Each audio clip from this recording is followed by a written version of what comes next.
All right, we are live. Hey everybody, welcome to the Productivity Academy, Real World Productivity. This is episode 66. Today is the 17th of January, 2019, and we've got some really good questions we're going to go over to discuss today.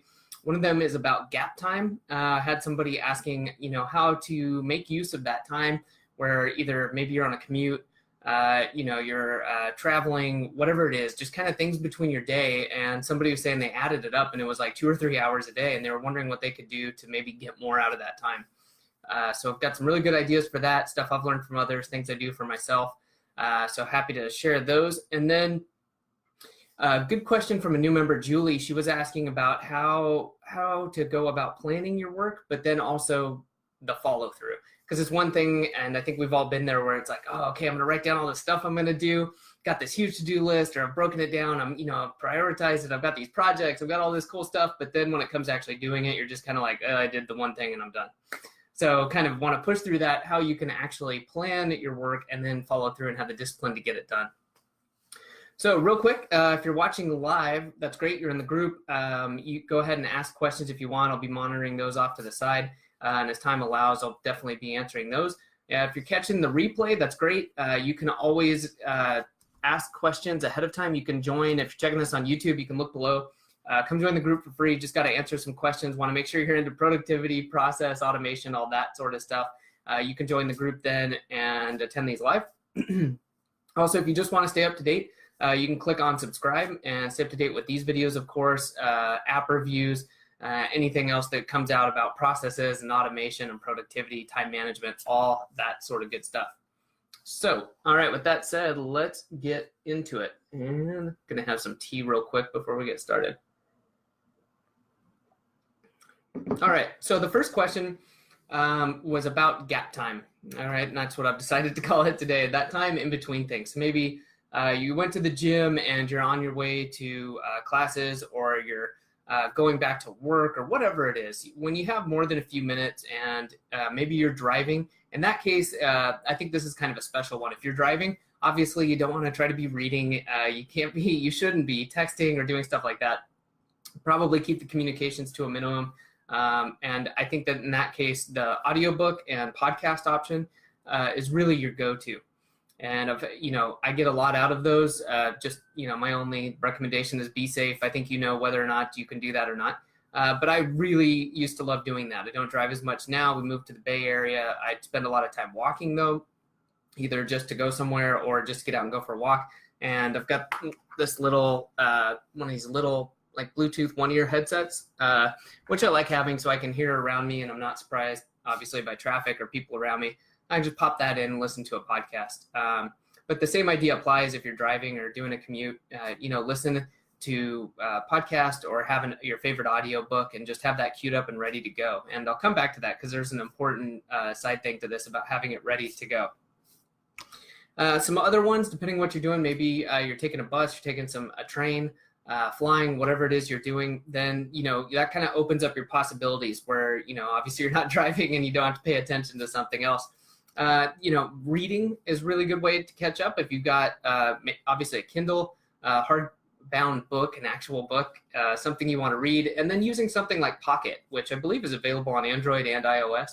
And you can install like the little extension or for your browser. If you come across an article, maybe you want to read it later, you can just click the button, you can give it a tag, whatever you want to do, and it just goes into your Pocket collection. And then you can pull that up later for times like this where you have something you want to read. So maybe, it's learning, it's fun, it's whatever it is you want, but that way you have it saved for later and it's really easy to access. Excuse me. The other one I think is really interesting is Coursera. And, there's several of these like Khan Academy, Coursera, I'm trying to think of the big one. Oh, Udemy, or I always mispronounce it, but online courses, basically. Several of those allow you to download. So if you have an issue with connectivity, you could probably sign up for one of these free, massive person like online courses like Coursera, and download it ahead of time. So you've got it on your phone, your computer, whatever it is, and then you can go through it as you want. So I recently went through the Learning How to Learn course, which was really cool, and hadn't used Coursera, I think, in years. and went on. It's really intuitive, really smooth. It did allow you to download the videos, so if you're offline, you could do those. So that was really, really helpful.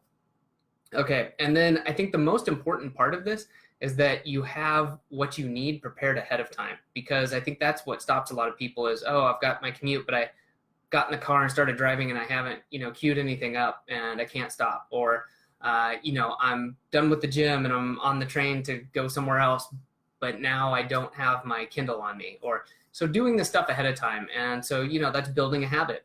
And so whether that's setting a reminder in the morning to, okay, I need to grab my little Bluetooth headset and pop that in my bag, or I always keep it in my bag. I check these 3 things in the morning. I take my Kindle, a headset, and my phone and make sure they're charged. Whatever it is for you. Obviously, this is different depending on what you do. But going through and building that routine and that habit then lets you be prepared and you stop having that gap time. So I'm going to check again on the question to make sure I completely answered that. So micro between events, when I sum those up, and it's difficult to keep track of time. Yeah, so I think my just closing comments on this is it depends on the amount of time. If it's shorter periods of time, maybe under 30 minutes, I really do think that using this for reading, listening to a podcast, listening to an audiobook, something like that is more appropriate. I find it really hard to really be productive when I have really short periods of time, if it's like 10 minutes. The exception to that might be, I need to do some admin where I'm replying to some emails, some things like that. That's perfectly fine. You can do that. And then if you want to track this stuff a little bit better, you can use some tools. I know I believe Rescue Time has, they have an Android app. So you could use that if you want to do it mobily while you're on the go. And it'll track what you're using on your phone or enter some manual time to see what you're doing. You can say, I was commuting and I listen to a podcast or something. So that's a good way to track that, because I know we talk a lot about understanding what it is you're actually doing with your time. So if that's important to you as well to cover those times, then you have options like that. Or of course, maybe, using even a spreadsheet or whatever it is you use to track your time. So good question. Lots of good stuff in there. If anybody has any other ideas about good ways to fill that gap time and use it, as well as keeping track of it, by all means, leave a comment and be interested to see what people come up with. Okay, so the second question today was, how can you best plan work and follow through with it?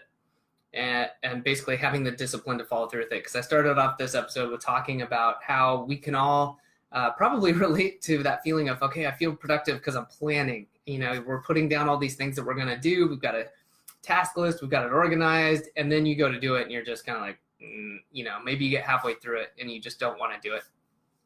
So we've all been there. And I think that one of the biggest parts of this is kind of taking a higher level view.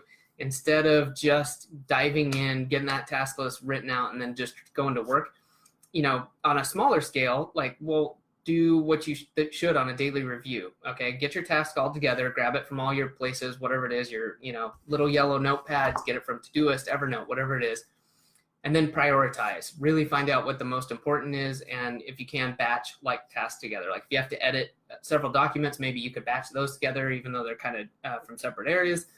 Whatever it is, once you've taken care of that, it becomes really apparent what you should be working on and in what order.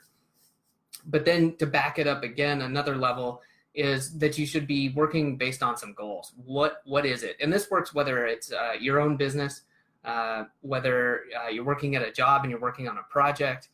What are the main goals and what is it that's going to move you towards completing those goals?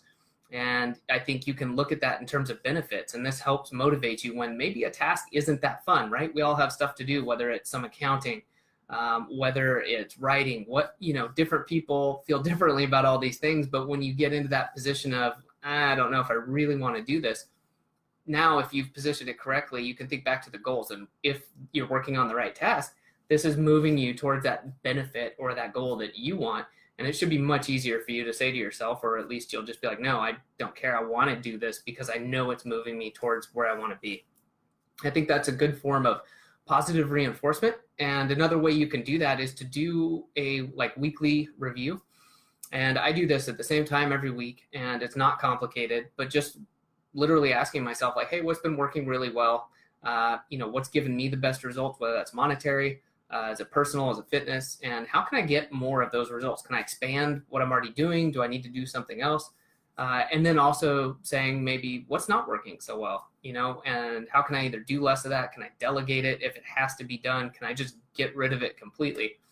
And in that time too, identifying like, what are the benefits? What is it that I'm getting out of this? And am I really working towards those goals?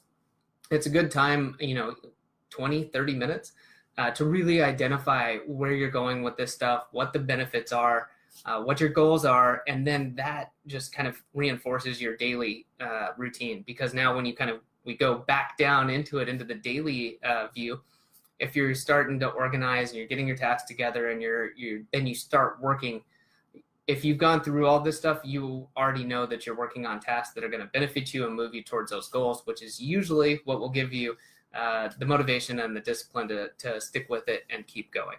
So beyond that, I think obviously this is a really big topic as far as like motivation.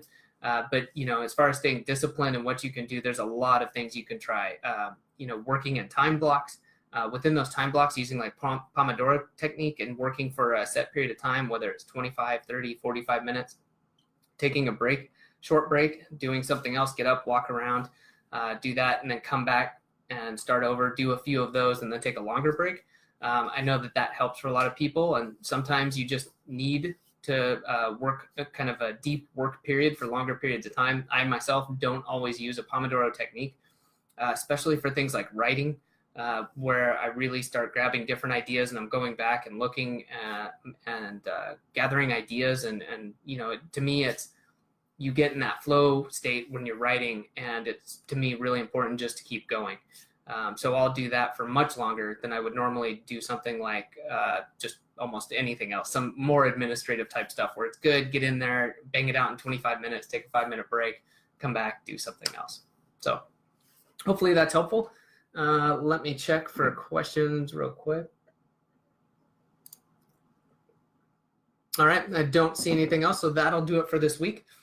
Like I said earlier, if you want, you can check out the replay. If you're seeing this on YouTube, that's great. If you want to join the group, you can click below and join for free. And if you want to stay up to date as well, you can click subscribe on YouTube and watch these every week, see the other reviews and other videos. And other than that, that's going to wrap it up for this week, and we'll catch you next time.